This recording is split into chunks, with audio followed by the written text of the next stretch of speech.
Hello.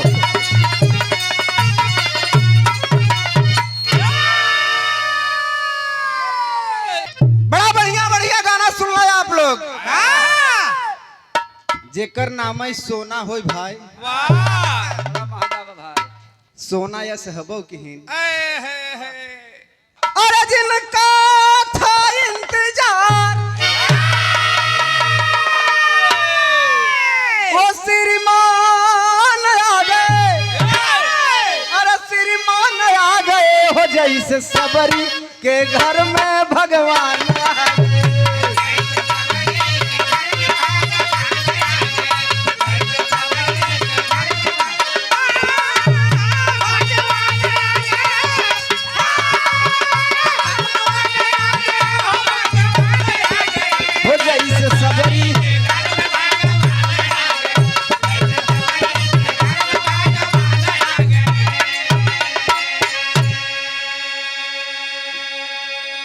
जिनका था इंतजार वो श्रीमान आ गए, जैसे सबरी के घर में भगवान आ गए। आदरणीय परम पूजनीय परम वंदनीय इकलौते ऐसे ग्राम प्रधान जिन्हें राष्ट्रपति पुरस्कार से नवाजा गया, उत्तर प्रदेश का जो मॉडल टाउन जो स्कूल बनाया गया वो हमारे जोरई नरेश रामधनी यादव जी के बनाए हुए स्कूल की कॉपी करके पूरे उत्तर प्रदेश में वह मॉडल स्कूल बनाया गया। रामधनी यादव जी की तरफ से ये देखिए 2000 रुपए का पुरस्कार। इस भाव पे चरण बंदन बा। दिन दुना रात चौगुना तरक्की कर, हमारा उम्र आपके लगाए। कहना हम अतिथि जी के लिए प्रदीप भाई आप भी जरा 2 मिनट बैठ जाइए कहीं।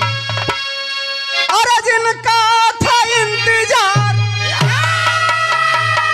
वो श्रीमान आ गए। अरे श्रीमान आ गए हो जैसे सबरी के घर में भगवान आ गए।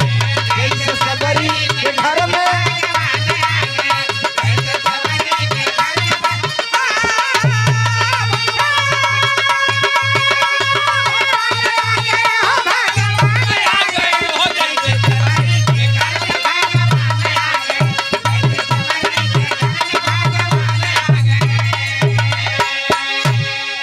जिनका था इंतजार वो श्रीमान आ गए, जैसे सबरी के घर में भगवान आ गए। पहला लाइन कि तोहरा के देख हमारा पुलकित बा मनवा।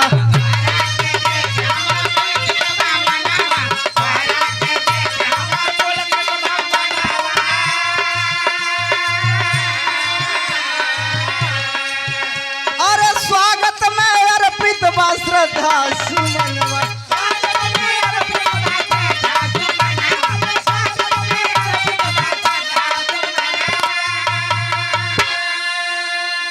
आदरणीय मुख्य अतिथि जी, इस जिले का बेहद गरीब कलाकार हूँ और आपका स्वागत करने के लिए मेरे पास ये सुमन के अलावा कुछ नहीं है, पुष्प के अलावा और कुछ नहीं है। कि तोहरा के देख हमार पुलकित अरे स्वागत में अर्पित बा श्रद्धा सुमन।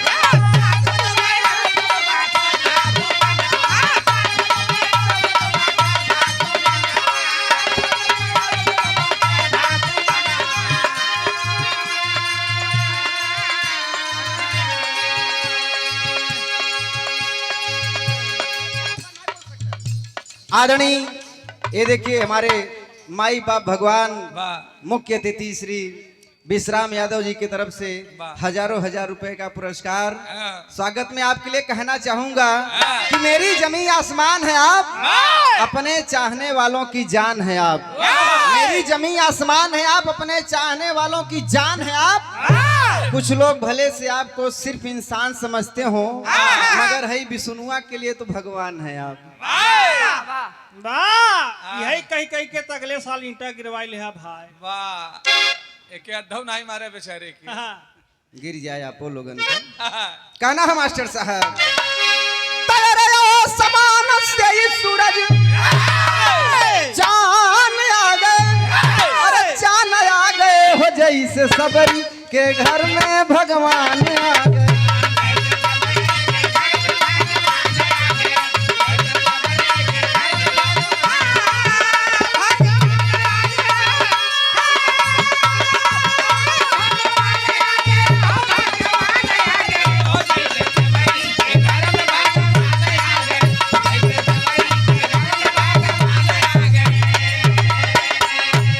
हमारे जिले का सौभाग्य है आदरणीय मुख्य अतिथि जी कि आपके बाएं साइड में बैठे हैं आदरणीय ब्रिजराज यादव जी जो रेवेन्यू के विद्वान अधिवक्ता है। बात इतना नहीं है, लेकिन बात यह है कि आप लोगों ने सुना होगा कि गरीबों के नेता, गरीबों के मसीहा, गरीबों के मास्टर भी सुना होगा आपने कि भाई क्यों टीचर रहे तो जब फ्री में गदेलन पढ़ावत है।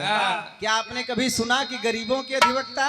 अगर नहीं सुने तो सुन लीजिए, आदरणीय ब्रिजराज यादव जी जो रही के रहने वाले मंच पे बैठे हैं, जो गरीबों के अधिवक्ता हैं, गरीबों के वकील हैं। आपके तरफ से हजारों हजार रुपए का पुरस्कार, एक जोरदार तालियां बजाकर आप लोग स्वागत करेंगे। और वार्ड नंबर 13 के आप भावी जिला पंचायत सदस्य पद के प्रत्याशी भी हैं और आपके तरफ से हजारों हजार रुपए का पुरस्कार चरण बंदन। और हमारे स्वागत के आखिरी लाइन कहना का बा कि अगर कोई भूल हो तो हमें माफ करना। वैसे मुख्य अतिथि जी पढ़े तही AA LLB, लेकिन ये जनता जनार्दन बतावत है कि ज्यादा बड़वर्गी में कुछ ज्यादा भूल जाई थे। तो अगर ऐसा कुछ हो जाए तो अपन बेटवा जान के क्षमा के है कि अगर कोई भूल हो तो हमें माफ।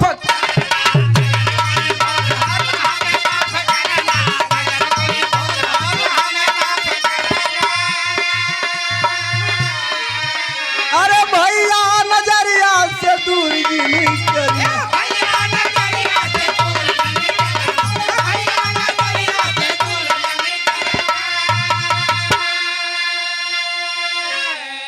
तेरे अपने चाहने वालों की अरे जान आ गए।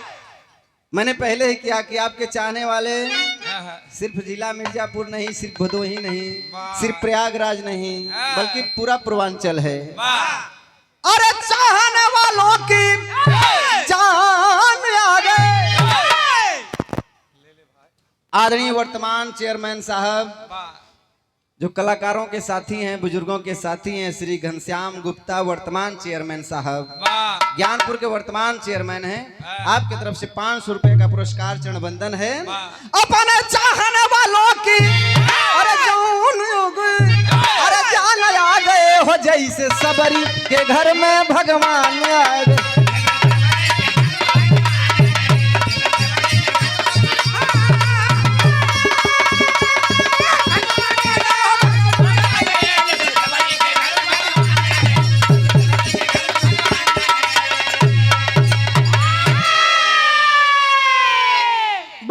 बढ़िया गीत हर से सुन लो आप लोग। जेकर नाम ही होई सोना, वाह ओकरे लागा ही नजर टोना।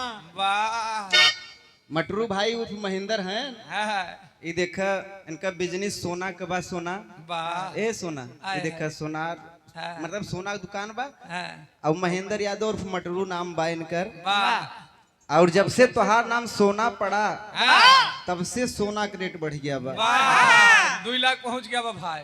मास्टर साहब बड़ा बढ़िया बढ़िया गीत हर से सुना। आजकल गाना 1000 यूट्यूब पे रोज लॉन्च होत बा। कोनो गोइया गोलन की लाल दुपट्टा उड़ गया मेरा हवा के झोंके से। 10-12 जने निपुरी गए खाली बैठ के खोखे से। कोनो गोइया गावत हुन की साजन मेरा उस पार है, वो तो 6 महीना से बीमार है। कोनो गोइया गावत हन कि अच्छा सिला दिया तूने मेरे प्यार का। हेलो यार ने ही मार दिया। विष्णु जी 1 मिनट क्षमा चाहेंगे 1 सेकंड के लिए। हम चाहेंगे जिसके उपलक्ष्य में संत रविदास जयंती के उपलक्ष्य में जो कार्यक्रम का आयोजन किया गया है पूर्व संध्या भर, हम चाहेंगे मुख्य अतिथि जी माल्यार्पण कर उसके बाद कार्यक्रम चलता रहेगा। हम चाहेंगे 2 मिनट का समय लेंगे कि माल्यार्पण कर रविदास जयंती का, उसके बाद आगे का कार्यक्रम शुरू करें। हम चाहेंगे माननीय जी मुख्य अतिथि जी आए और माल्यार्पण करें। आदरणीय उमाशंकर यादव जी जमुनीपुर अठगवा के प्रधान पद के प्रत्याशी हैं। आपका भी आगमन हुआ है। बहुत सारा पुरस्कार चरण बंदन। और हमारे शिवानी आभूषण के मलिकार महेंद्र यादव मटरू साहब की तरफ से 201 रुपए का पुरस्कार आया है। चरण बंदन है। पैसा मजे जने आई यार बिसरी गए बोले एक बार क्षमा कर जाए। मास्टर साहब हमारे बलभद्रपुर के पूर्व प्रधान समरजीत यादव जी और मुन्नर एडवोकेट साहब, आप दोनों जन को मैं मंच पे बुलाना चाहूंगा। आप लोग मंच पे आकर मंचासीन होने की कृपा करेंगे। मास्टर साहब, ज्यादा बोले बतियावे का जरूरत नहीं हो। बड़ा धुन तर्ज सोना सुहानी गौलिन, हमारे पास धुन तर्ज गावे का समय नहीं हो, लेकिन एक लाइन कुछ बजाए के फिर बिरहा बीर रस को होई।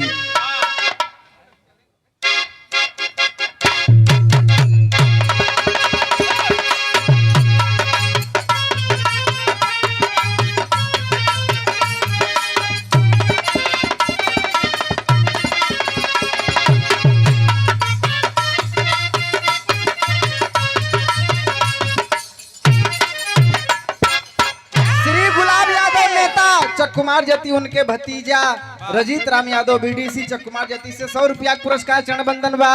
एक जोरदार ताली आप लोग इनके लिए बजाएंगे। आज बीडीसी है, कल प्रधानिक तैयारी कर गवैयन के चांप के देते रहा। ऐसे ही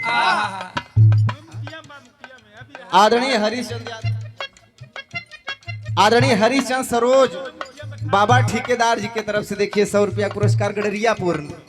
आपके तरफ से 100 रुपया पुरस्कार चरण बंदना। सोना सुहानी, आपका ध्यान किधर है? आपका हीरो इधर है। अरे वाह, वो भी झारखंड वाला।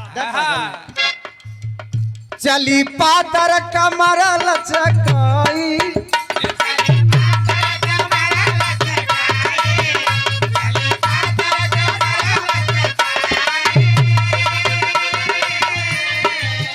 जाला टोला मोहल्ला पगलाई,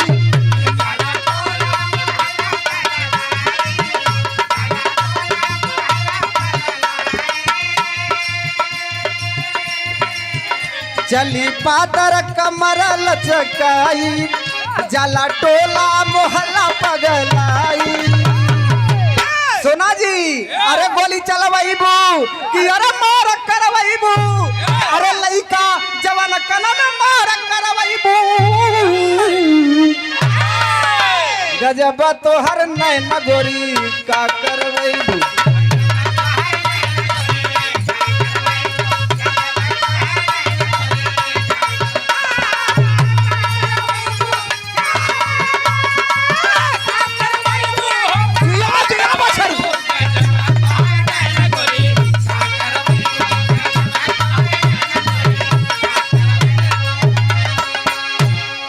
आजकल बड़ा गाना निकला बा, जानू हो जाड़ा में हमके ऐसे जिन तड़पाव, साल ओढ़ के मिले आव।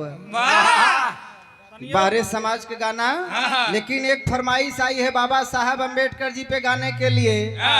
हमेशा गाता हूँ, ना रब ने दिया है ना पैगंबर ने दिया है। आदरणीय हमारे घनश्याम यादव चाचा जी श्याम मेडिकल स्टोर के प्रोवाइडर मलिकार महोदय, आपके तरफ से 200 रुपए का पुरस्कार। ये हमारे चंद्र प्रकाश यादव जी जो पाली में 8 मार्च को बहुत बड़ा बिरहा दंगल कराते हैं। एक जोरदार तालियां इनके लिए आप लोग बजाएंगे, जोरदार तालियां बजाएंगे।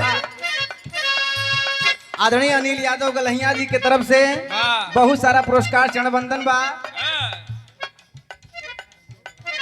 आदरणीय संजय गौतम प्रधान जी पकड़ी कला से 100 रुपया पुरस्कार। एक जोरदार तालियां आप लोग बजाएंगे, जोरदार तालियां बजाएंगे। लेकिन कहना हो, ना रब ने दिया है ना पैगंबर ने दिया है,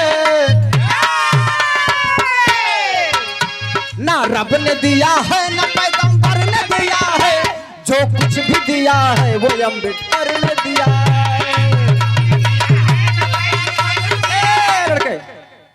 मैं तो गा रहा हूँ, हर दर्द और तिल झेलता हूँ मैं, लेकिन आप लोग भी अपने समाज के हैं। बताइए कितने लोग हैं जो बाबा साहब अम्बेडकर को मानने वाले हैं? जरा हाथ उठाइएगा।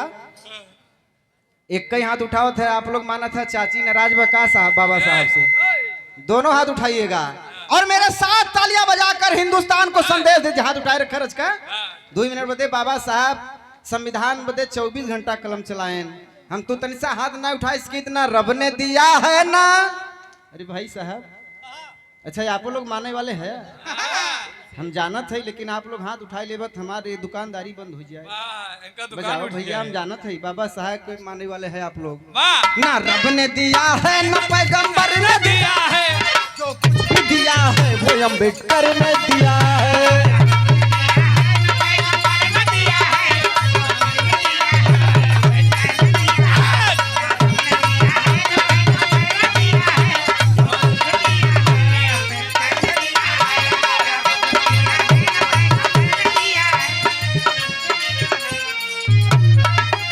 आदरणीय श्री रमाशंकर मौर्य,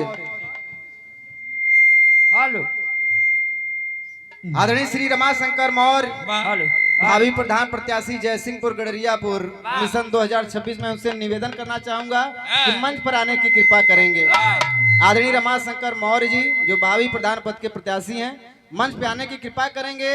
आपके तरफ से 200 रुपए का पुरस्कार, ज्यादा समय न ले, एक बीर रस कबीर मास्टर साहब। एक बार नंबर मैडम कर रही, हमारे मुख्य अतिथि जी सामने बैठे हुए हैं, इनके सामने गाना सूरज को दिया दिखाना।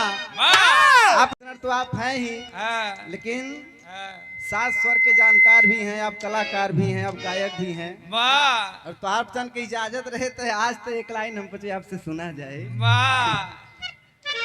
तो कलाकारी क्या होती है वो आपके सामने तो हम लोग बच्चे हैं, अभी सीख रहे हैं।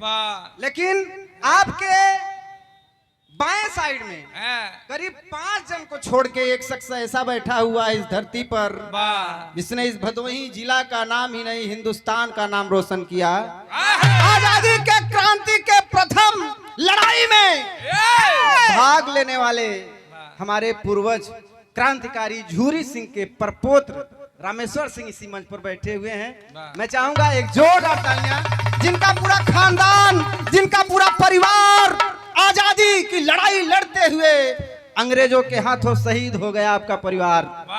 तो आज प्रयागराज की धरती को प्रणाम है, बनारस की धरती को प्रणाम है, मिर्जापुर की धरती को प्रणाम है, लेकिन उसके साथ साथ मैं अपने भदोही जिले, अपने मातृभूमि धरती को प्रणाम करता हूँ।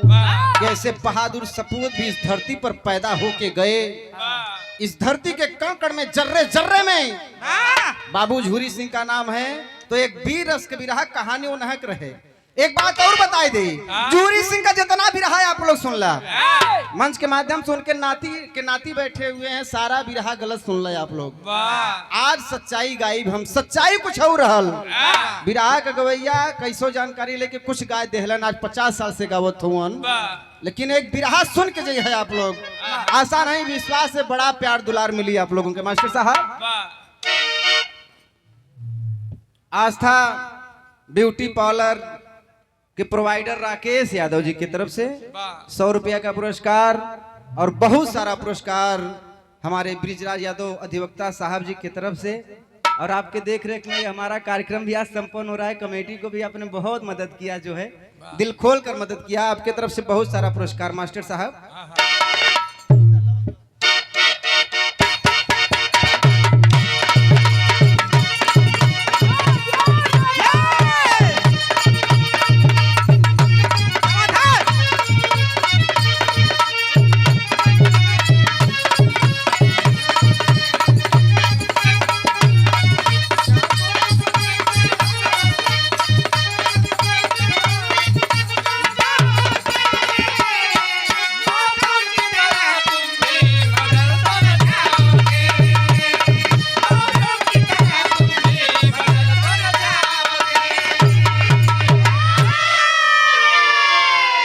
भावी जिला पंचायत सदस्य वार्ड नंबर 6 के जोखन राम यादव, व्यापारी हैं आप, ग्राम बरमोहनी है आपका बिरहा पहली बार, अच्छा मेरा बिरहा आप पहली बार सुन रहे हैं। बरमोहनी में 14 तारीख को आप करवाते हैं, तो आपने कहा कि इस बार 14 जनवरी को विष्णु यादव वहां पर गाएंगे। एक जोरदार तालियां बजा दीजिए। देख लगा वाले आप लोग घर एक मुर्गी सागई समझे थे, एक जोरदार ताली बजाए। बीर रस के बिरहा हमार सुना, भाषणबाजी कम रहे, धुन तर्ज कम रहे। बीर रस के बिरहा आधा घंटा घड़ी देख ले आप, आधा घंटा के बाद सोना सुहानी जी के नंबर रहे, वो भी स्वागत गीत गाएंगे, उनको भी उतना ही प्यार दुलार आप लोगों ने दीजिएगा।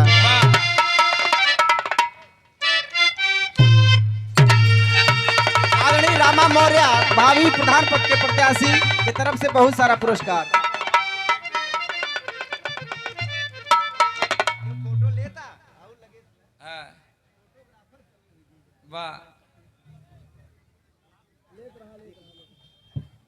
आदरणीय हमारे हाई कोर्ट के अधिवक्ता प्रदीप यादव साहब, जिनकी तरफ से 500 रुपए का पुरस्कार, चरण बंदन बा। यह कार्यक्रम पूरी तरह सफल बनाने की जिम्मेदारी आपकी थी। आप कल रात में 12 बजे यहाँ पर आए और ये कार्यक्रम का निरीक्षण करके आप गए।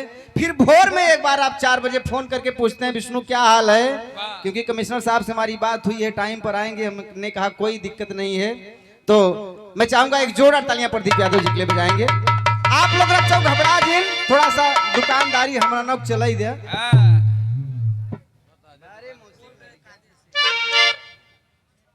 और ये हमारे ब्रिजलाल यादव जी भुसौला के वर्तमान ग्राम प्रधान हैं।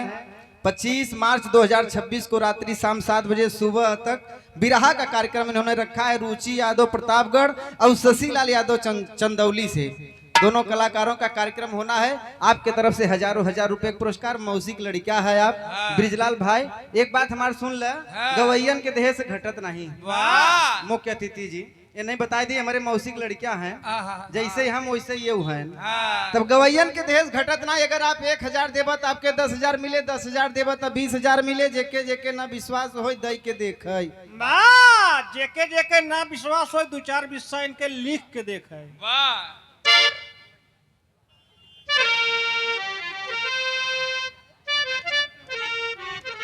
आदरणीय समलेश यादव नेताजी